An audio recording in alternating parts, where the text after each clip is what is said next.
Hi అండి. రోజు రోజుకైతే week అయితే అయిపోతుంది బాడీ. అదేంటి ఒకసారి చెక్ చేసుకుందాము, అసలు ఆకలి లేదు కదా అన్నట్లయితే ఇంకా టెస్ట్లు అయితే చేయించాను అనమాట. టైఫాయిడ్ మలేరియా అయితే లేదు, ఎలాంటి ప్రాబ్లం లేదు, బ్లడ్ అయితే తగ్గింది కాబట్టి ఐరన్ ఇంజెక్షన్స్ అయితే వేయించుకుని చెప్పారనమాట.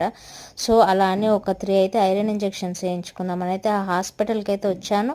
బట్ ఐరన్ ఇంజెక్షన్స్ వేసుకున్నాక కూడా ఒక 3 డేస్ అయ్యాక మళ్ళీ day by day iron injections అయితే వేయించుకున్నాను.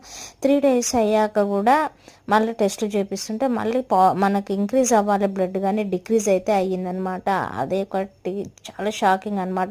అదేంటి సడన్గా ఇలా బ్లడ్ అనేది డిక్రీజ్ అయిందని అయితే చెప్పగానే ఇంకా ఫర్దర్ టెస్ట్లు అయితే చేయించుకోనని చెప్పారనమాట. ఆ ఫర్దర్ టెస్ట్లో అసలు చెప్పలేనమాట. అసలు మీకు సడన్గా ఈ కిడ్నీ ఎఫెక్ట్ అనేది చెప్పేసరికి చాలా షాక్ అయితే అయిపోయానండి. ఎలాంటి సిమ్టమ్స్ లేకుండా ఇంకా ఇలా అసలు ఈ డిసీజ్ అనేది ఎందుకు వచ్చింది ఏంటి అనేది